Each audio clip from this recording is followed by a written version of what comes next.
Thank you so much. Well, voters in New Hampshire heading to the polls today to vote in the nation's first primary. Polls show former President Donald Trump in the lead, but former South Carolina Governor and Ambassador Nikki Haley is hoping to pull in more voters. Joining us now, national politics reporter for the Associated Press, Meg Kennard. Meg, always great to see you.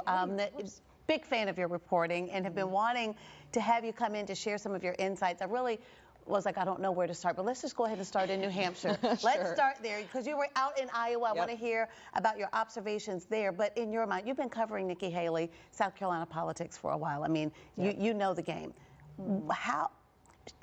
What does she have to do? What does she have to accomplish in New Hampshire tonight to stay in the game? It kind of seems like that's a changing goalpost. And we see that as votes actually get underway and expectations kind of change among candidates, their supporters, and the people that are advising them.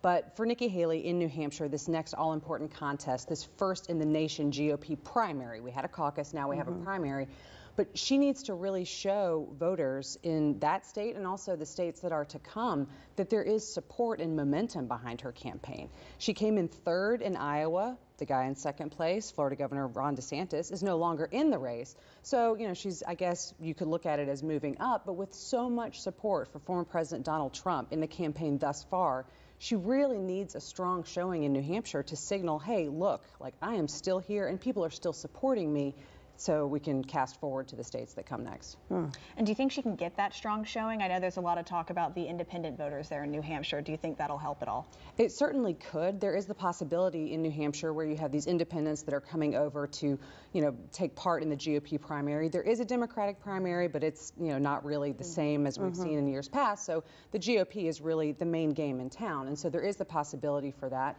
The Haley campaign would argue that her more moderate, at least in terms of what we see from the GOP field this past year, her more moderate message may appeal to some of those folks who are looking for a non-Trump candidate, and she is the last major one remaining. So that could be at play. We'll see when we get the votes. Let's talk about these endorsements in South Carolina. Nearly the entire South Carolina delegation endorsing former President Trump. I mean, the governor, the lieutenant governor, the attorney general. The list goes on and on. Ralph Norman endorsed Nikki Haley, and of course Congressman Clyburn in the Biden camp. He's the de facto head of the Biden campaign.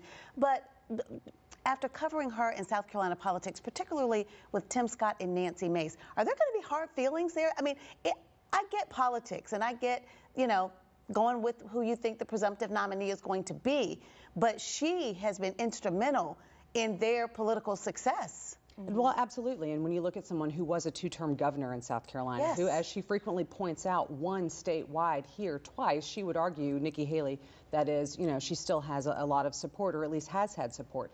That was her most recent campaign in South Carolina was nearly a decade ago. And we don't even really need to remind folks of how politics writ large, but particularly the Republican Party in South Carolina, has changed in that time. I think when you're looking at the congressional delegation, all those folks you just mentioned who have one by one recently been lining up behind former President Donald Trump, those are folks whose political futures are still ahead of them, many of them. There are, of course, some veteran lawmakers, but then there are also some who may have their eyes on other races, other positions in the future.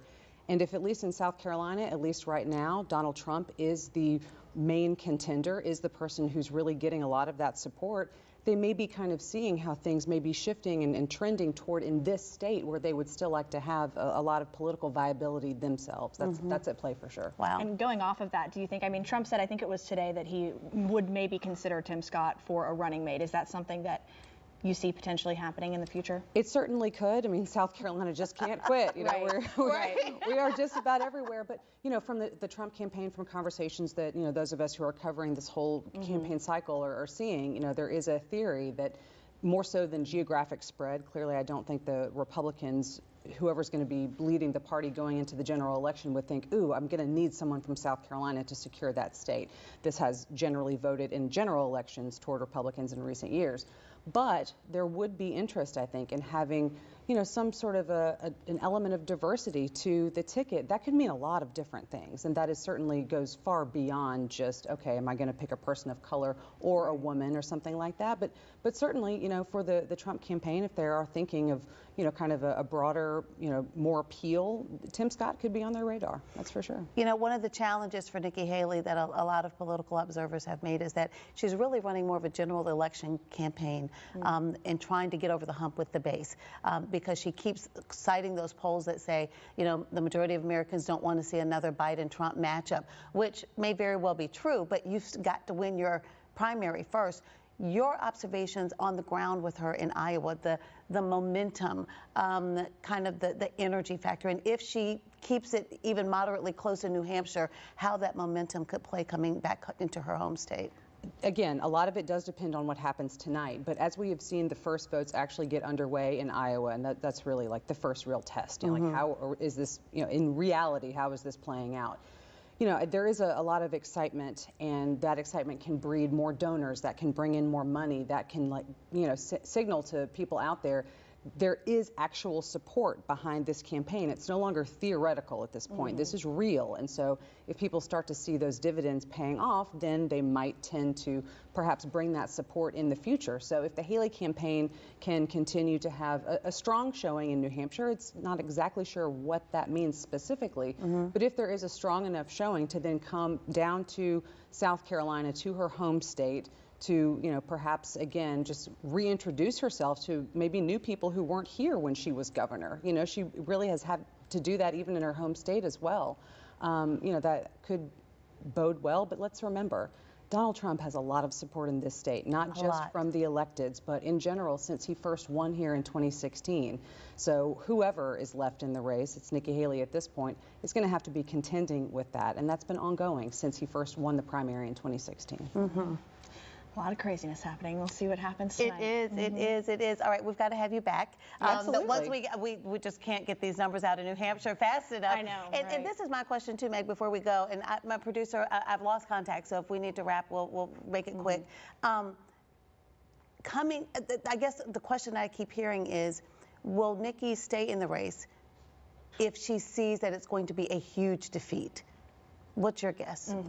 I'm not inside her head. I'm not inside her campaign. But I would say that at least in terms of the fundraising, if there is still money, if there is still support, even if there is the conventional knowledge that Donald Trump may be performing better here in South Carolina than she would, yes, it's her home state. Yes, candidates don't want to lose their home states. But from everything that we have heard from this campaign, they are preparing to stick in it as long as they can be funded to do so.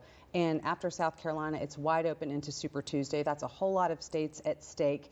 Those are outside of this early carve-out kind of window. And there could be a lot more of those like independent, moderate-feeling voters like we're seeing in New Hampshire today in some of those other early places. That's what the Haley campaign is going to be hoping to hang on for. So we'll see.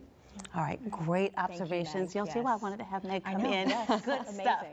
So that we can all be informed and empowered and a part of this political process. We will have Meg back for her insights and observations as we see how this all plays out, and especially as the race comes here to South Carolina. Yes, we'll be right back. Chief Meteorologist